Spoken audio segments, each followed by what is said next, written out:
அலகு 66. மக்களினத்தாருக்கு ஆண்டவர் அளிக்கும் தீர்ப்பு.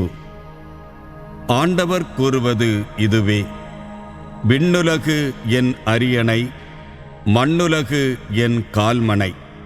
அவ்வாறிருக்க எத்தகைய கோவிலை நீங்கள் எனக்காக கட்டவிருக்கிறீர்கள்? எத்தகைய இடத்தில் நான் ஓய்வெடுப்பேன்? இவை அனைத்தையும் என் கைகளே உண்டாக்கின, இவை யாவும் என்னால் உருவாகின என்கிறார் ஆண்டவர். எளியவரையும் உள்ளம் வருந்துபவரையும் என் சொல்லுக்கு அஞ்சுபவரையும் நான் கண்ணோக்குவேன்.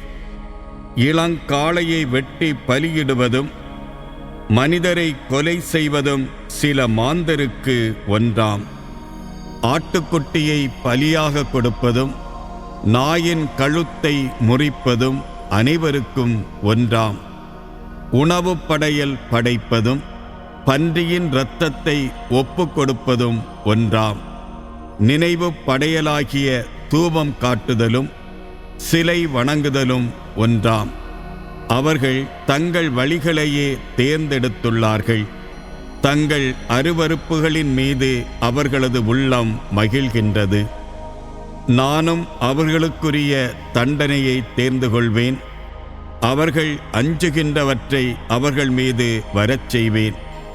ஏனெனில் நான் அழைத்தபோது எவரும் பதில் தரவில்லை, நான் பேசியபோது அவர்கள் செவி கொடுக்கவில்லை. என் கண்முன்னே தீயவற்றை செய்தார்கள், நான் விரும்பாதவற்றை தேர்ந்தெடுத்தார்கள். ஆண்டவரின் வாக்குக்கு நடுநடுங்குவோரே, அவருடைய வாக்கை கேளுங்கள். என் பெயரின் பொருட்டு உங்களை வெறுத்தொதுக்கும் உங்கள் உறவின் முறையார், நாங்கள் உங்கள் மகிழ்ச்சியை காணும் பொருட்டு தம் மாட்சியை ஆண்டவர் காண்பிக்கட்டும் என்கின்றார்கள். ஆனால் அவர்கள்தாம் வெட்கமடைவார்கள். இதோ நகரில் பேரொலி கேட்கின்றது, திருக்கோவிலில் பேரோசை எழுகின்றது. தம் பகைவருக்கு ஆண்டவர் தக்க பதிலடி கொடுப்பதால் எழும் இரைச்சலே அது. வேதனை வருமுன்னே சீயோன் பிள்ளை பெற்றாள். பேறுகால நேரம் நெருங்கும் முன்னே அவர் ஆண்மகவை ஈன்றாள். இத்தகைய நிகழ்ச்சி பற்றி கேள்வியுற்றவர் யார்? இதைப் போன்ற ஒன்றை பார்த்தவர் யார்? ஒரே நாளில் நாடொன்று உருவாகிட இயலுமா? ஒரு நொடி பொழுதில் மக்களினமொன்று பிறக்கக்கூடுமா? ஆனால் வேதனை ஏற்பட்டவுடனே தன் பிள்ளைகளை சீயோன் பெற்றுவிட்டாள். பேறுகாலத்தை ஏற்படுத்திய நான் மகப்பேற்றை தடை செய்வேனா என்கின்றார் ஆண்டவர். மகப்பேற்றுக்கு காரணமான நான் கருப்பையை அடைத்து விடுவேனா என்கின்றார் உங்கள் கடவுள். எருசலேமை அன்பு செய்யும் அனைவரும் அவளுடன் அகமகிழ்ந்து அவள் பொருட்டு அக்களியுங்கள்.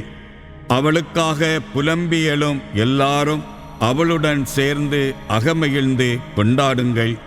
அப்போது நீங்கள் அவளின் ஆறுதலளிக்கும் மார்பகங்களில் பால் குடித்து நிறைவடைவீர்கள்.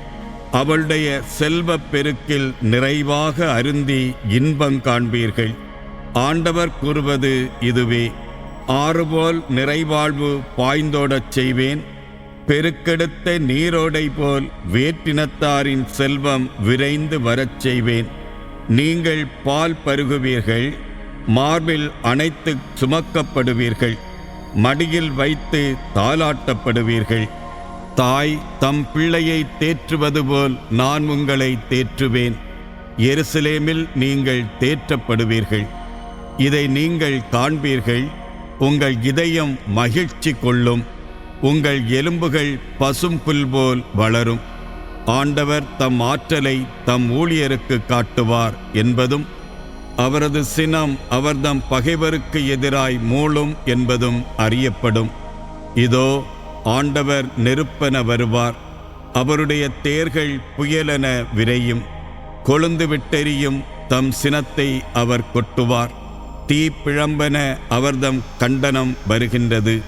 தம் நெருப்பையும் வாளையும் கொண்டு மானிடர் அனைவர் மீதும் ஆண்டவர் தண்டனை தீர்ப்பு வழங்குவார்.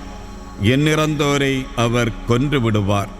தோட்ட வழிபாட்டிற்கென தங்களை தூய்மைப்படுத்தி தீட்டகற்றுவோர், அதற்கு அணி அணியாய் செல்வோர், பன்றி இறைச்சி, எலியின் இறைச்சி மற்றும் அருவருப்புகளை உண்போர் ஆகிய அனைவரும் ஒருங்கே அழிந்தொழிவர் என்கிறார் ஆண்டவர்.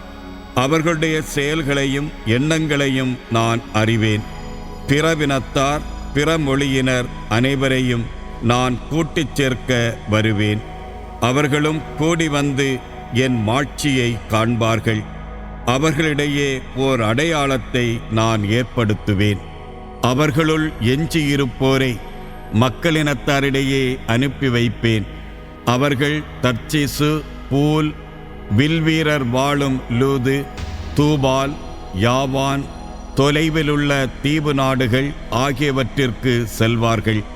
இந்நாட்டினர் என் புகழ் பற்றி கேள்விப்படாதோர், என் மாட்சியை கண்டிராதோர். அவர்களும் என் மாட்சி பற்றி மக்களினத்தாருக்கு எடுத்துரைப்பார்கள். அவர்கள் உங்கள் உறவின் முறையார் அனைவரையும் அனைத்து மக்களினத்தாரிடையே இருந்து ஆண்டவருக்கு அளிக்கும் படையலாக கொண்டு சேர்ப்பார்கள். இஸ்ரேல் மக்கள் தூய கலம் ஒன்றில் உணவு படையலை ஆண்டவரின் கோவிலுக்கு எடுத்து வருவது போல் அவர்களை குதிரைகள், தேர்கள், பல்லக்குகள், கோவேறு கழுதைகள், ஒட்டகங்கள் ஆகியவற்றின் மேல் ஏற்றி எருசலேமிலுள்ள என் திருமலைக்கு அழைத்து வருவார்கள் என்கிறார் ஆண்டவர். மேலும் அவர்களுள் சிலரை குருக்களாகவும் லேவியராகவும் நியமிப்பேன் என்கிறார் ஆண்டவர். நான் படைக்கின்ற புதிய விண்ணுலகும் மண்ணுலகும் என் முன் நிலைத்திருப்பது போல் உங்கள் வழித்தோன்றல்களும் உங்கள் பெயரும் நிலைத்திருக்கும் என்கிறார் ஆண்டவர்.